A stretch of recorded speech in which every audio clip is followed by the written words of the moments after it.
Well, there's a couple of months ago, yet admittedly, on the great in or out debate, but we seem to have come to something of an impasse with the Remainers hunkering down at round about the same number as the Leavers, and there doesn't seem to be much progress made one way or the other, except with polls changing a little bit week by week, but not to any great extent. And it seems that the Leavers are, generally speaking, voters of conviction. They believe in self-government. They know what they want. They believe that we should come out and return to self-government. It's perfectly straightforward. It's relatively black and white.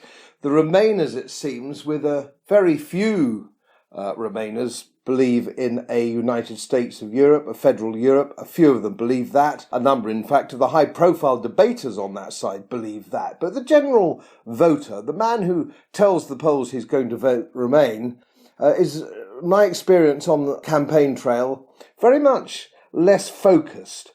They broadly think the EU is a force for good. They don't quite know why. They don't really know how it works. But of course, they sort of vaguely feel that they ought to just stay in.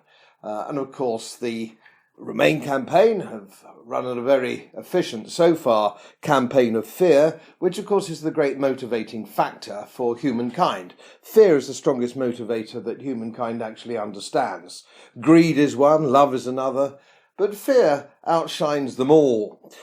So generally speaking, I think that is what influences what really is quite a significant number of people wanting to remain, given the paucity of the argument. So the British really don't like changing the status quo. We're already in, aren't we?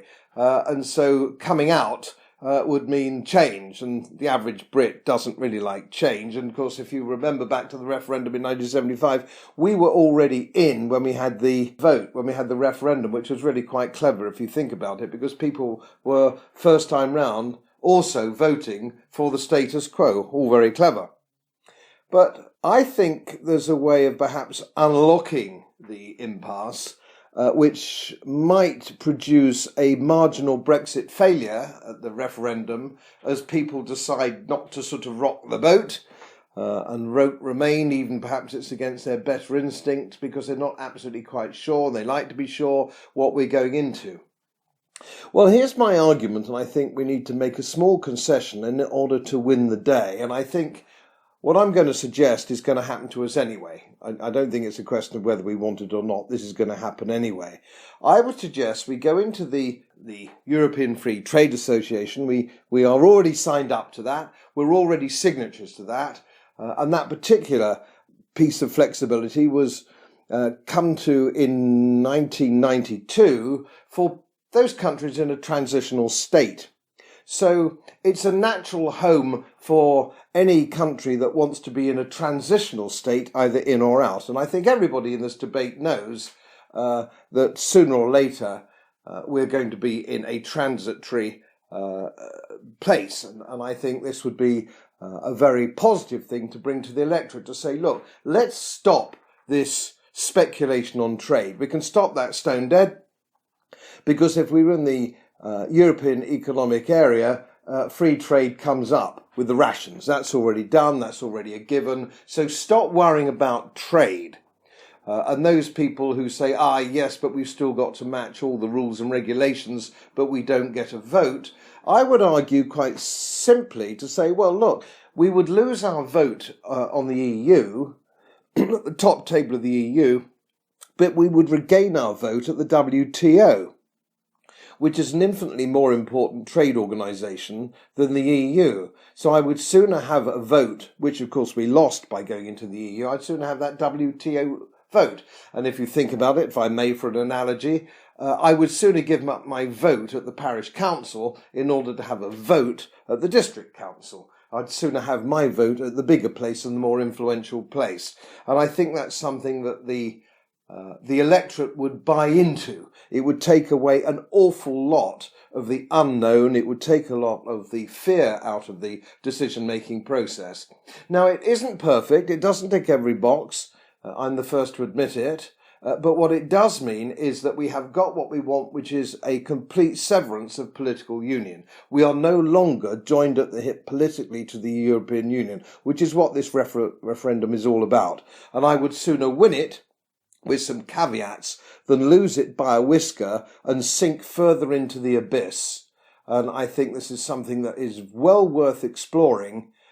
Join the European economic area, and we can keep our relationships, relationships we have which are working, our friendship, our cooperation on things like airspace, maritime surveillance, aviation safety, science and education schemes. All these things would stay if we were members of the EEA, and they would stay, and they would actually relax people, and we could stay in that environment. We could then build our external trade policies with a seat at the WTO, and we could make our way in the world, keeping and retaining that trade and friendship that we've built up over the last 40 years. I think most people would buy into that.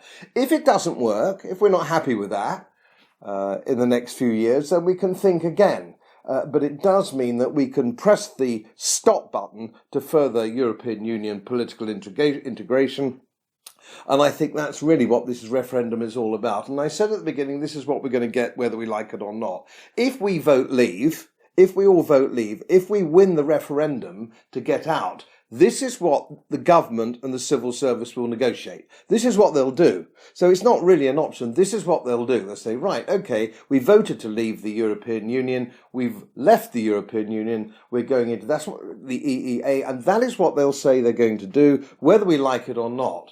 So I think it is a positive step. I think it's a pragmatic step.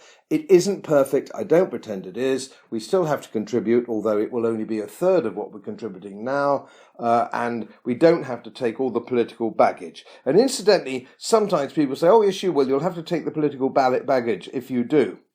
It isn't true. Give an example. There is something under 102, Section 102 of the EEA Treaty, which can be triggered, so we don't have to have anything that we don't like from a political perspective. And to give you one very quick example, Norway, for example, on postal services. The EU virtually closed down our postal services under their 1999 directive, as we all now know, although it was kept very heavily secret at the time. And the Norwegians said, no, we want to keep our postal services, and they did. So there's all that flexibility. We can't be told to do anything.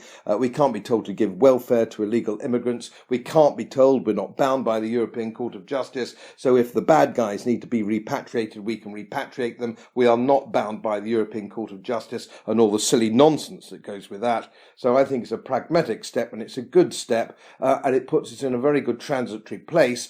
And if we don't like it in a few years, well, we can think again. But it gets us out of the abyss for the time being. And moreover, it's quick, it's neat, and it's not expensive.